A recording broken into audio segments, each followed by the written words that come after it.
பொண்டாட்டி பேச்சை கேட்கறது அப்படிங்கிறது சமூகத்தின் பார்வையில் வந்தால் தவறாக இருக்கணும்.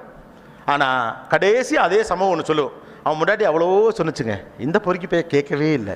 இது ரெண்டையும் அதே சமூகம் சொல்லும். என்னை விட மூத்தவங்க நிறைய பேர் இருக்கீங்க, உங்கள் எல்லாருக்கும் ஒன்றே ஒன்றா சொல்கிறேன், பொண்டாட்டி பேச்சை கேளுங்க, தப்பே இல்லை. ரைட்டா? கண்டவன் பேச்செல்லாம் கேட்கறதுக்கு பொண்டாட்டி பேச்சை கேட்கல எந்த குத்தமும் கிடையாது இல்லையா? குறைஞ்சபட்சம் இருக்கதையாவது பத்திரமா பாதுகாத்துக்கலாம். அப்புறம் இன்னொன்று, பொண்டாட்டி பேச்சை கேட்காதன்னு சொல்கிறேன், பேச்சை கேட்கவே கேட்காது. ஏன்னா அவன் தெளிவாக பொண்டாட்டி பேச்சை கேட்பான். யாரெல்லாம் பொண்டாட்டி பேச்சை கேட்கவே கேட்காதன்னு சொல்கிறானோ அவன்லாம் அவன் பொண்டாட்டி பேச்சை தான் கேட்பான். தன்னால் முடியாததை நண்பனாவது செய்யட்டுமேங்கிற ஒரு ஆசையில் சொல்கிறதா.